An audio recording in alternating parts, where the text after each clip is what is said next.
I am live. I am reading out of A Return to Elysium. It is a Joan Grant far memory book. It is about her life as Lucina in Greece. She arrived there when she was 13. She's the only female on the island living in this group with her mentor Asclepius and all the various characters. We are here in chapter 9 entitled The Scabbard, and it was interrupted because the battery was empty. Sometimes it drains, and I'm reading the second part of this now because they are talking about the plague which they have survived, let's say. I shall remember that and continue to allow myself the privilege of making my own decisions. He smiled. That's Asclepius. Have I ever denied you that privilege, Lucina? I could find no adequate answer. Asclepius never prevented us from doing exactly as we wished. He pruned our wishes until we could grow only in the shape he selected. Asclepius, calm and urbane as usual, went back to the house of Elysium, taking Epicurus with him. No doubt we were to be provided with a special meal, as though we were children being rewarded with sweetmeats for a lesson learned. I stayed to put my mother's things away. If Asclepius bothered to look in the chest, he would see the clothes had been unfolded and some of them worn. It would amuse him to tell me that I had tried to escape into her image. To me, she had been a light in a dark room. Now he was trying to make me believe it was only a false light, a flicker over the marshes of materialism, without warmth or promise of sanctuary. Don't hate him, Lucina. I swung around to the sound of Cleon's voice. Why not? Because we promised to remind each other that love is life. It is true, Lucina, so hatred must be the blood of death. Don't hate him. Don't hate anyone. Not when they hurt people I love, not when they try to take away courage. Is that quite fair? He has seen far more of the world than we have. He knows how easily people are destroyed through seeking blind faith, instead of accepting personal responsibility for their lives. He has told us about the hideous sacrifices made to blind gods. Gods who are not even immortals, but only invented by men to excuse their petty hatreds and desires. I think it is true what he says, that we create our own future. If you accept gods, Lucina, you discard your freedom of choice. Betray your integrity as the pilot of your destiny. You showed a magnificent courage with Agamemnon. Why not recognize it as part of your essential character, not something which came to you through the action of some outside force you couldn't really understand? I sat down on the closed chest, no longer angry, almost indifferent. So he has convinced you so easily? Yesterday you believed it was a real world. It was a real sword. Yesterday you believed it was a real sword. You opened a window which showed a new horizon to us both, a window through which we could glimpse a country whose boundaries are wider than the empires of morality. You were happy, Cleon. I know you were happy. Now you want the security of your little room, safe from the past, shuttered against the future, and it doesn't matter to you that the room is dark and cold. No room is dark to me when I share it with you. How much had I longed to hear this warmth in his voice, but now he was only Cleon, neither lover nor enemy. Words won't bring us any closer to the truth. You have got to find your own experience, and so have I. When we are old as Asclepius, we may be able to explain what now we can only feel in our hearts, if we still have the courage to believe in the heart. You mustn't forget, you served Agamemnon. You mustn't let anyone take that away from you. Agamemnon? Yes, he was happy this morning, really happy, for the first time in his life. But the happiness I can give is not armored against the wisdom of philosophers. nor is my happiness proof against the vision of mystics. The door slammed behind him, and I heard him running across the terrace. Philosophy and mysticism, were they only two ways of making people lonely, because they could not find a link of understanding? I spent the rest of the afternoon in the woods beyond the headland, and when the long shadows told me it was time to go back, I knew I had very little of which to be proud. I had tried to prove myself stronger than the men, stronger even than Asclepius, who could not make Agamemnon happy. But the strength that comes from them, because they had made me fond of them all. I had been strong in love, and now I was deliberately trying to make myself weak in hatred. For are not all things weak which have to attack because they know themselves defenseless? I had nearly allowed myself to hate Cleon, because I had wanted him to love me more than he did. I had tried to think him a fool, for no woman admits that she loves a fool. Was I really so great a coward that I dare not love for fear of being hurt? I washed my face in a stream. The water was cold, clean, and direct as reason. Reason is good as bread when you are hungry. Reason couldn't even make Lucina laugh at herself. Was it true laughter, or was I terribly afraid of something which lurked beyond the careful circle of my thoughts? The dark trees were suddenly instinct with menace. I ran between their crowding trunks towards the lighted windows of the house. Narcissus had filled my bath and put fresh clothes ready for me. I closed the shutters, for I did not want to look out to the dark garden. I could hear the servants singing in the kitchen. The sudden crash of a dish breaking on tiles was kind as friendly voice to a lost child.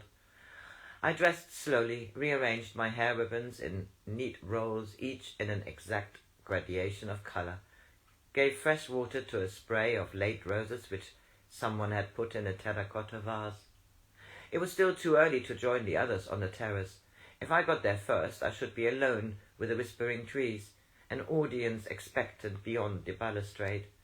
I found a manuscript of a part written for me by Euripides. It was suddenly vital to memorize the lines which had no relation to actuality. Whose life was dependent only on the rhythm of words which had no urgent meaning? Perhaps Asclepius was right.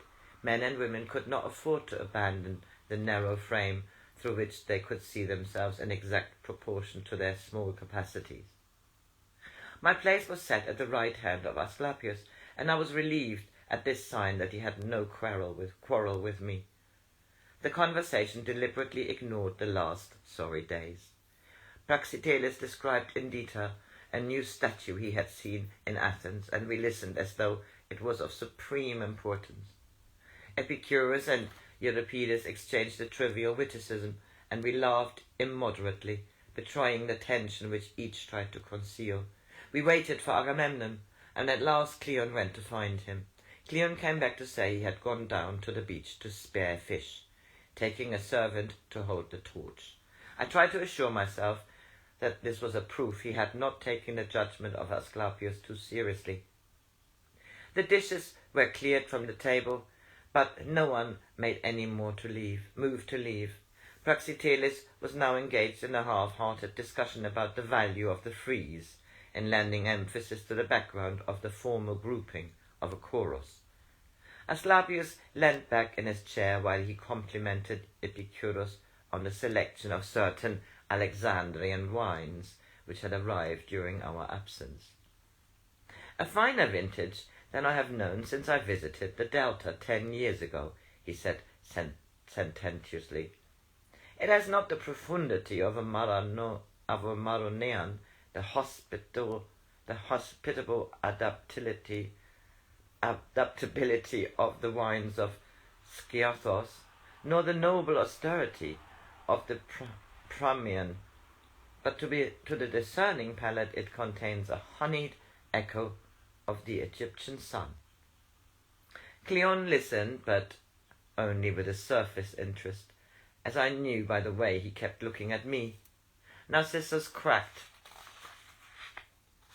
almonds with a meticulous care which I should have found exasperating if I had not known he tried to conceal a deep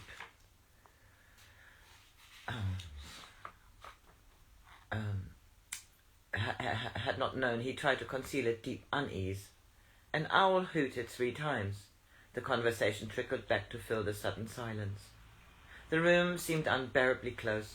I got up from the table, drew aside the heavy curtains. They were harsh red wool, embroidered with an acanthus pattern, and walked out to the terrace. Someone had left a cloak on one of the benches. I wrapped it around my shoulders and went to sit on the balustrade, listening to the garden flow down towards the sea. I felt, rather than heard, someone in the deep shadow below me. "Agamemnon?"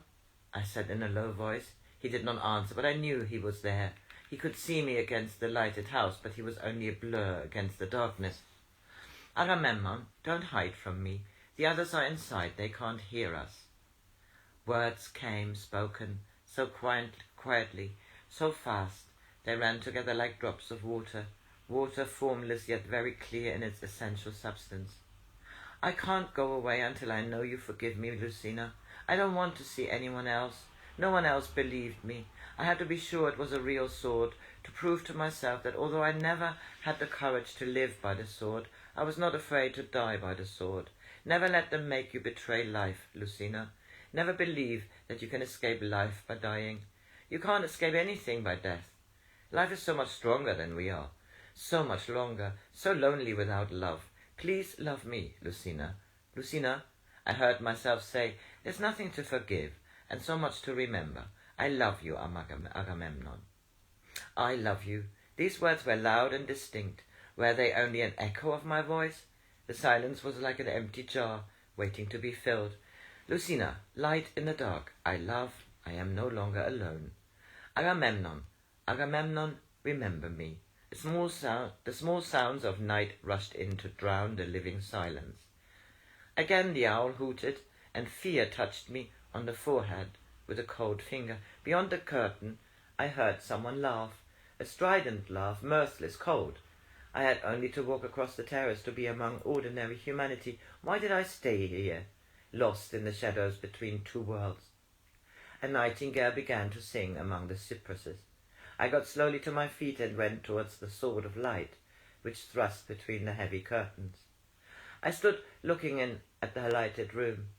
Cleon was the first to see me. His half-finished sentence snapped like a thread of rotten linen, flat and static. As a wall painting they stared at me. Agamemnon has killed himself, I said. No one spoke, and in the same expressionless voice I heard myself repeat, Agamemnon has killed himself. He has just told me. Cleon stepped forward, moving slowly and carefully as a man walking in sleep.